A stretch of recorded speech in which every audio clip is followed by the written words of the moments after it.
बच्चों, मैं हूं गुरु नितेश और आज हम लोग देख रहे हैं एक्सरसाइज 7.4 का क्वेश्चन नंबर 1। क्वेश्चन नंबर 1 कहता है so that in A right angle triangle the hypotenuse is the longest side.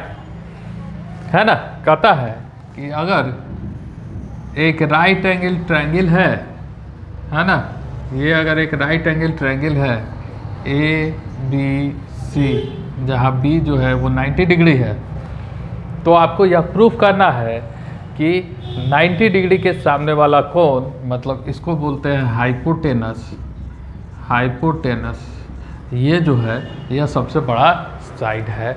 इसको बोलते हैं बेस और इसको बोलते हैं परपेंडिकुलर।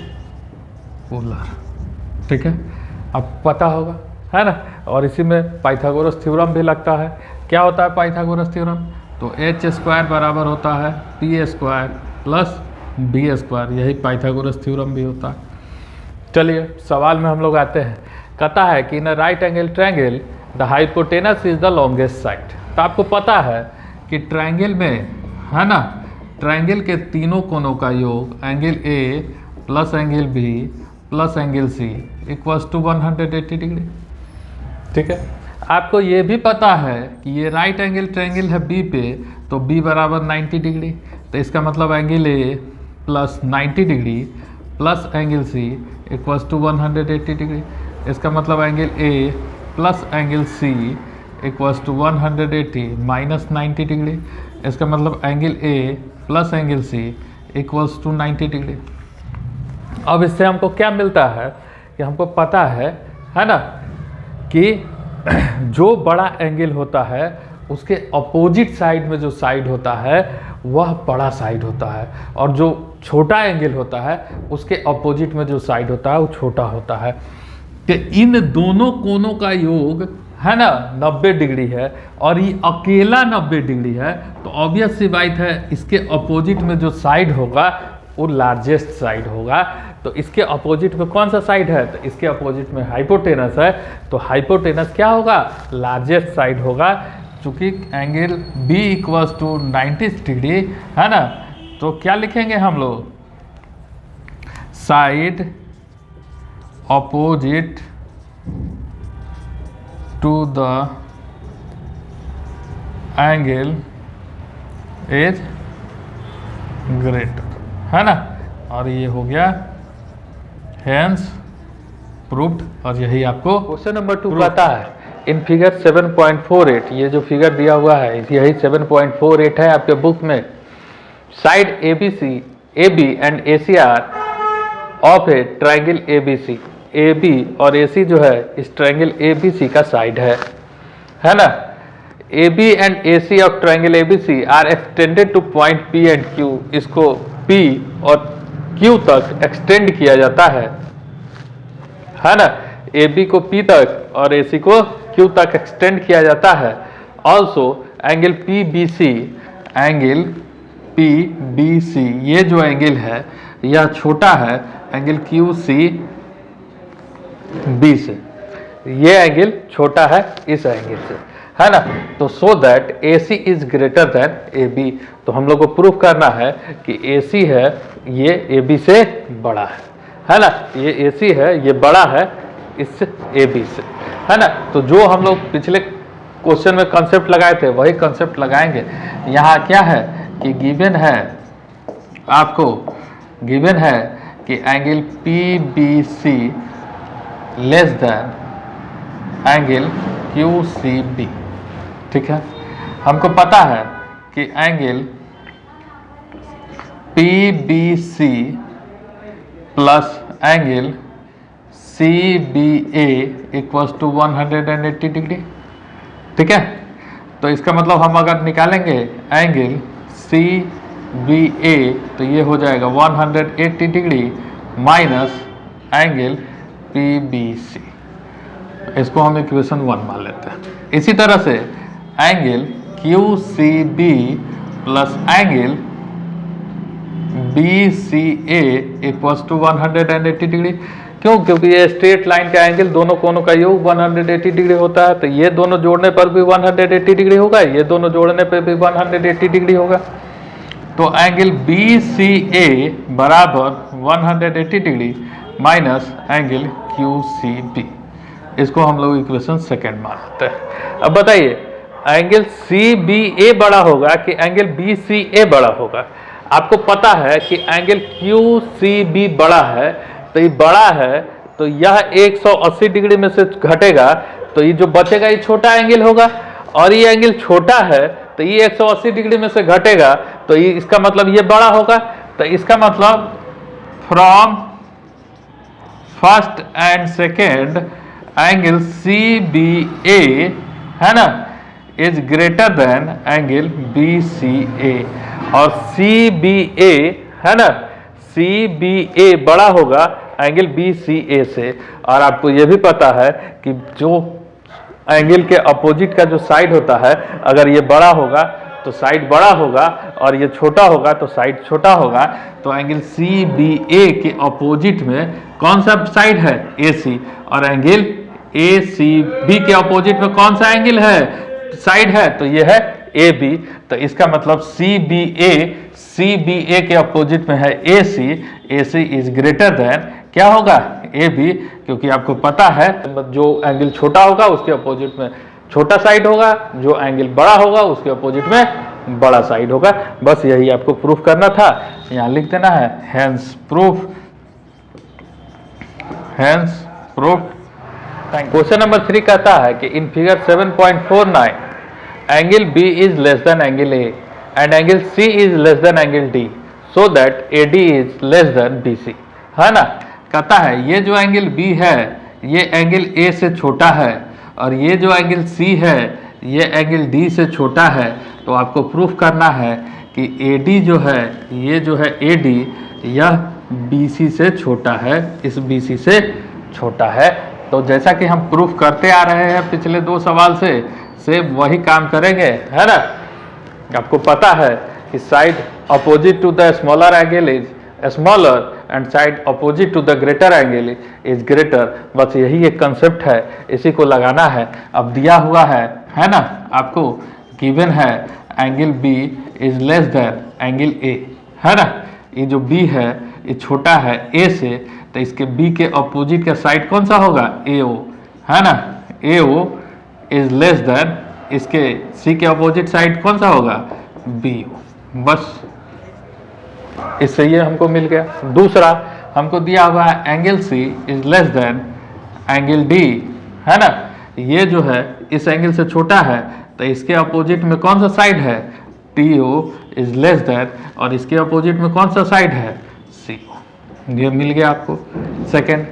अब AD के लिए क्या होगा? AO प्लस OD या DO, और BC के लिए क्या होगा? BO प्लस OC या CO, जो भी आप बोलिए। अब देखिए DO भी छोटा है, AO भी छोटा है, ये दोनों मिलके बनाएगा क्या? AD, और आपको BO बड़ा है, OC बड़ा है, तो ये मिलके क्या बनाएगा? BC। तो ऑब्वियस सी बात है, इन दोनों से ये छोटा है ना, इन दोनों से ये छोटा है, तो फ्रॉम फर्स्ट एंड सेकेंड आप आसानी से इसको कह सकते हैं कि AD is less then BC, या आप इसी में कर सकते हैं कि एडिंग फर्स्ट एंड सेकेंड आपको क्या मिल जाएगा? AO plus DO less than BO plus OC, और यही AO AD है लेस देन BC, और यही आपका हेंस प्रूव्ड। तो दोनों में से जो तरीका आपको मन करे उससे आप इसको प्रूफ कर सकते हैं, कोई बहुत बड़ी बात नहीं है। कहता है कि AB and CD are respectively the smallest and longest side of a quadrilateral ABCD, see in figure 7.50। ये फिगर किताब में दिया हुआ है, जिसमें कहता है कि AB और CD या स्मॉलेस्ट साइड है या ग्रेटेस्ट साइड है, so that angle A is greater than angle C।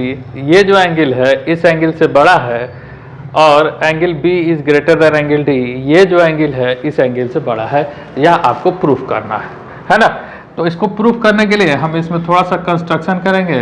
हम A को C से मिला देंगे और B को D से मिला देंगे, ठीक है। ए को सी से मिला दिए और बी को डी से मिला दिए। अब हम लोग क्या करेंगे, हम लोग in triangle A B D, इस ट्रायंगल में ए बी डी में, इस ट्रायंगल में बात करेंगे, इस ट्रायंगल में A B less than A D less than B D होगा, या स्पष्ट आपको दिखाई दे रहा है। इसका मतलब कि angle A D B less than angle A B D होगा। इसमें कहीं किसी तरह का कोई डाउट नहीं है ना। इसके अपोजिट एंगल ये बड़ा है तो ये वाला एंगल बड़ा होगा, इसके अपोजिट ये साइड छोटा है तो ये वाला एंगल छोटा होगा। Side opposite to the smaller angle is smaller and side opposite to the longer angle greater angle is greater. ऐसा होता है, हम लोग करते आ रहे हैं, ठीक है। उसी तरह से इन ट्रायंगल, इस ट्रायंगल में आप देखेंगे बी डी सी में, in triangle B D C में क्या हो जाएगा कि B C less than D C less than B D, तो इसका मतलब angle C D B is less than कौन सा होगा, एंगल सी बी डी। ये हो गया इक्वेशन सेकेंड। अब हम क्या करेंगे, adding equation 1 and 2 we get, क्या मिलेगा हमको, angle A D B plus angle C D B less than A D B plus angle C B D. अब देखिए angle A D B, angle A D B ये angle है ना, अब plus angle C D B, angle C D B ये angle, इस angle को और इस एंगल को जोड़ेंगे तो ये एंगल डी हमको मिलेगा, एंगल डी। और फिर angle A D B, A और angle A B D, sorry यहाँ ए बी डी था, एंगल ए बी डी ये angle plus angle C B D ये एंगल, इन दोनों को जोड़ेंगे तो हमको एंगल बी मिलेगा, तो लेस देन एंगल बी, है ना। तो इसका मतलब क्या हुआ कि angle B is greater than, इसी को आप लिख सकते हैं angle B is greater than angle D, ये angle B is greater than angle D, एक भाग इसका प्रूफ हो गया। अब दूसरे भाग में हम लोग फिर से आएंगे इन ट्रायंगल, इस ट्रायंगल में ए बी सी है ना।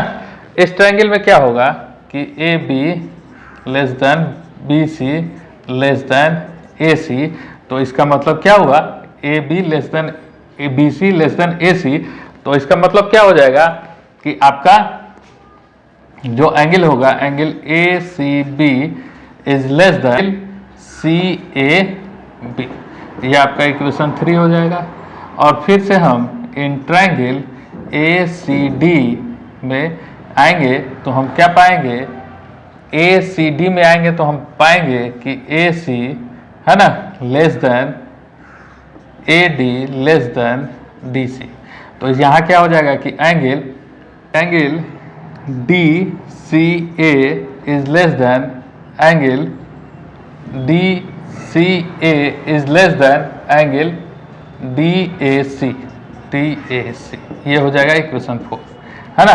तो फिर हम वही काम करेंगे, adding equation 3 and 4 we get. अब देखिए angle A C B, angle ए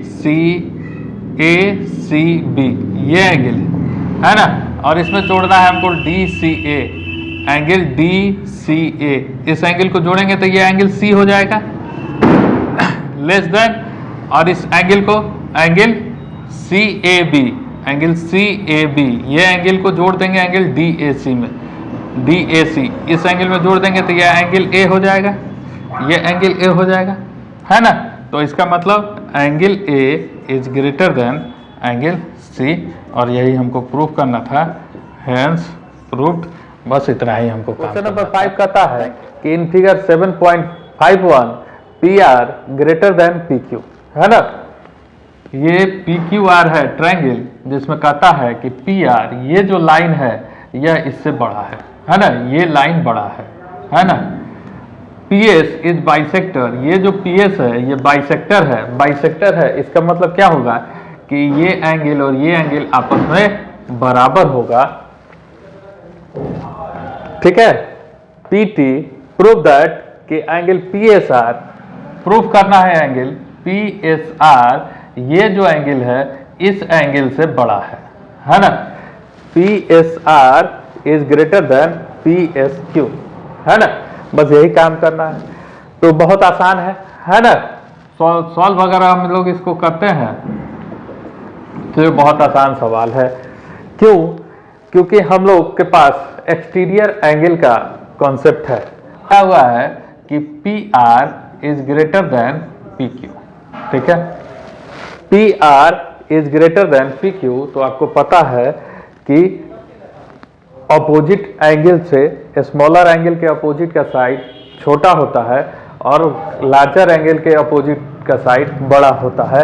तो इसका मतलब अगर पी आर बड़ा है, ये पी आर बड़ा है, तो ये एंगल बड़ा होगा, मतलब एंगल पी क्यू एस जो होगा वो ग्रेटर देन होगा एंगल पी आर क्यू से, है ना।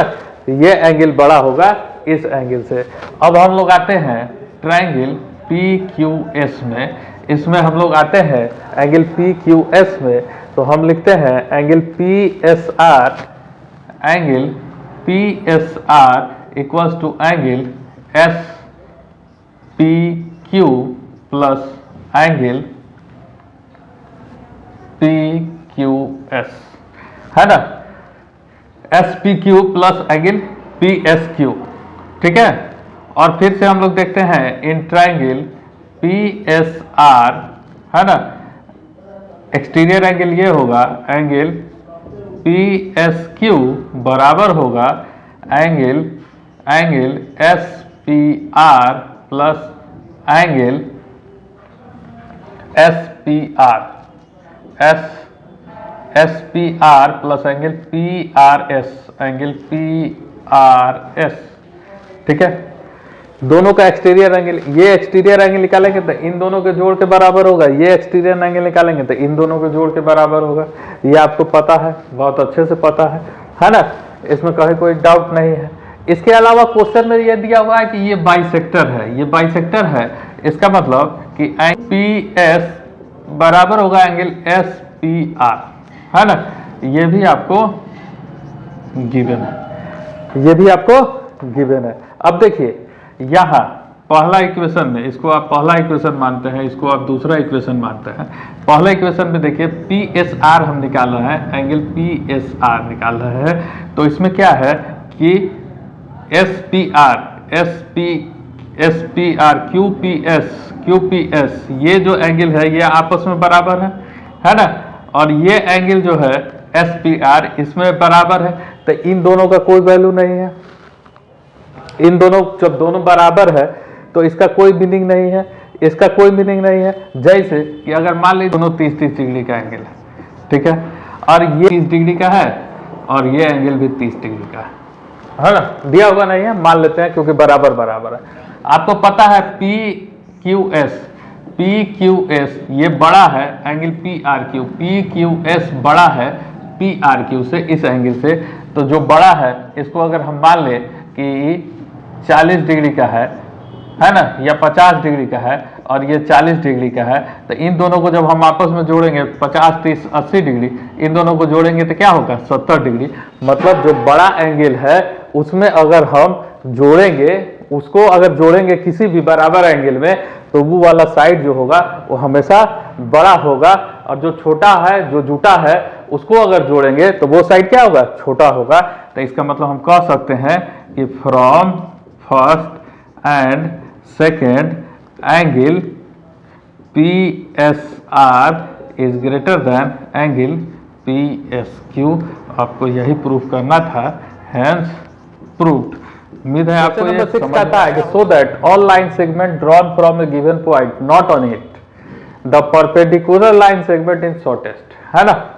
कहता है एक लाइन है, लाइन सेगमेंट है, मान लीजिए ये एम लाइन है, इसके आसपास एक पॉइंट है कहीं भी पी, यहां से अगर आप इनफाइनाइट लाइन खींचते हैं, है ना, इनफाइनाइट लाइन खींचते हैं, तो ये जो पीबी होगा, ये जो परपेंडिकुलर होगा, ये शॉर्टेस्ट होगा। यही आपको प्रूफ करना है, ठीक है, कहीं कोई दिक्कत नहीं है। अब आपको पता है कि जो परपेंडिकुलर लाइन होगा वो 90 डिग्री का एंगल बनाएगा, है ना। तो 90 डिग्री का एंगल बनाएगा तो in right angle triangle PBC, है ना, इस राइट एंगल ट्रायंगल हम PBC में लेके चलते हैं, है ना। PBC में क्या है, angle B equals to 90 degree है, ठीक है, एंगल B क्या है, 90 डिग्री है। अब ट्रायंगल के सम प्रॉपर्टी से angle B plus angle C plus angle C PB equals to 180 degree होगा, कोई दिक्कत नहीं है ना।